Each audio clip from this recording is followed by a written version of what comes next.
नमस्कार दोस्तों, TET exam fever में एक बार फिर से आपका स्वागत है। दोस्तों आज हम लोग पढ़ेंगे संस्कृत में पक्षियों के नाम, जहाँ से दोस्तों आपके एक प्रश्न बनते ही बनते हैं। तो चलिए वीडियो शुरू करते हैं।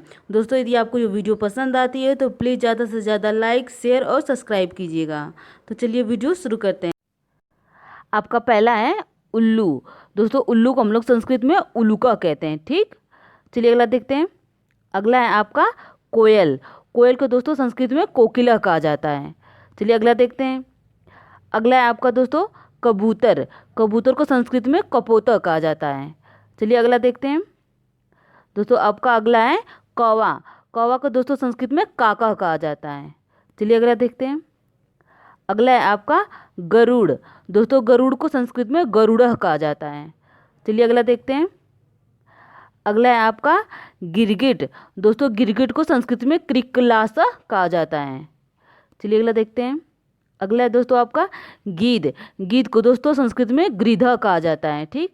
तो दोस्तों इसको आप लोग याद कर लीजिएगा। दोस्तों ये परीक्षा की दृष्टि से महत्वपूर्ण है। चलिए अगला देखते हैं। अगला है दोस्तों आपका घोंसला। दोस्तों घोंसला को संस्कृत में कुलायह कहा जाता है। चलिए अगला देखते हैं। अगला है आपका जल कौवा।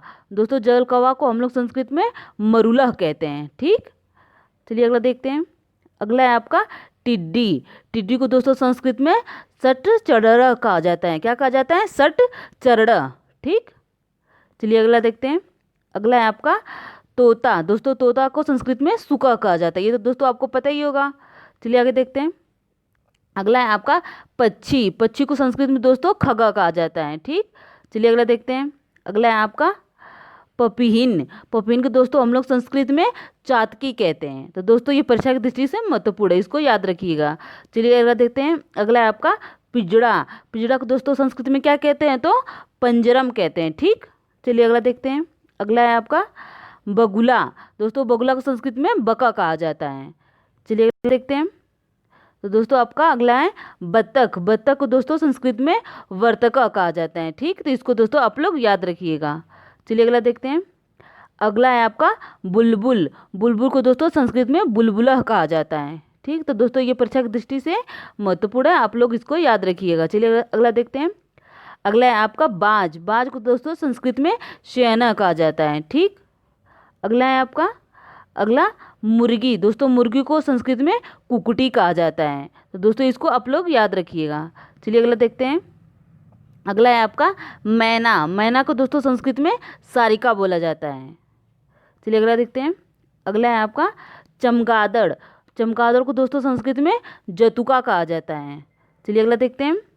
अगला है आपका चिड़िया। चिड़िया को दोस्तों संस्कृत में चटका बोला जाता है। चलिए अगला देखते हैं। तो अगला है आपका चील। दोस्तों संस्कृत को दोस्तों संस्कृत में इसे चीला कहा जाता है। चलिए अगला देखते हैं। अगला है आपका हंस। हंस को दोस्तों संस्कृत में मरालह कहते हैं। चलिए अगला देखते हैं। अगला है आपका मोर। दोस्तों मोर को संस्कृत में मयूरो कहते हैं। चलिए अगला देखते हैं। तो दोस्तों अगला है आपका सारस।